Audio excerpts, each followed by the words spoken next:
Now we move to the key issues. This is where people often go completely wrong. They list everything, every argument, every single thing that's gone wrong, every insult, every cancelled appointment, every single thing they said they were going to do, they didn't do, every bad message, every cancelled plan, everything, every concern all goes in, every suspicion, every bit of pain. And what happens? Tell me what happens. What do you think? The judge loses the main point.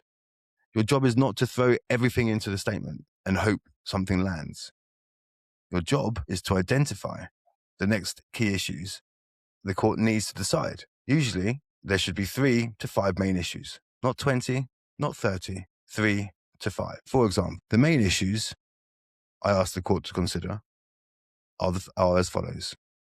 First, the lack of clear and consistent arrangement for the child to spend time with both parents. Second, the difficulties in communication between the parties. Third, the child's exposure to adult conflict. Fourth, my response to the allegations raised. Fifth, the need for a defined order that provides stability and reduces conflict. That is controlled. That is structured. That tells the judge what matters. Now, once you have listed the key issues you need to deal with them one by one. Don't mix everything together. Do not write one giant paragraph that starts with contact, moves to school, then suddenly mentions Christmas, CAFCAS, police social services, and a WhatsApp message from 2 years ago. One issue at a time, one section at a time, one point at a time. Let's take the first issue, the lack of consistent arrangements. You might write, since separation, there has been no clear and consistent arrangements for the child to spend time with me.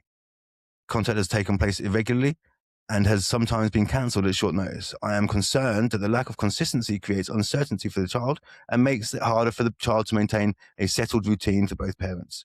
That is a proper issue paragraph. It explains the problem. It explains why it matters. It keeps it child-centered. If you have examples, add them. For example, by way of example, contact did not take place on the 3rd of February, 17th of February, and the 2nd of March 2025. Copies of relevant messages are attached at XZ1. That is enough. You do not need to rant. The evidence does the work. Now, remember that. The evidence does the work. Now, let's take care of communication. A weak version would be, she is impossible to communicate with. Fine. That may be how it feels. But it is not enough. A stronger version is communication between the parties has been difficult. Messages about contact arrangements have often not answered until shortly before handover, which makes planning difficult and increases conflict arrangements. That is better. It explains the issue. It shows a practical solution. Well, it shows the practical problem. It offers a solution. That is what the court needs, not emotional baggage. Now let's talk about the allegations. If allegations have been made against you, this part needs discipline. Do not write, she is lying. Do not write, this is all malicious. Do not write, she is making it up because she hates me. Even if that is what you believe, it is not the strongest way to respond. A better structure is this. Identify the allegation. Say whether you admit it, deny it, or partially accept it. Give your response. Refer to evidence if you have it. Show insight where appropriate. For example, I deny the allegation that I attended the mother's address on the 5th of May 2025 and shouted at her. I did not attend the address on that date as I was at work between 8:30 and 5 p.m. A copy of my work rota is attached at JA2. That is much stronger than outrage. Another example. I accept that I sent frustrated messages on the 14th of June 2025. I should not have communicated in that way. I was upset because the contact had been cancelled at short notice, but I recognized my tone was unhelpful. Since then, I've kept my communication brief and focused on the child.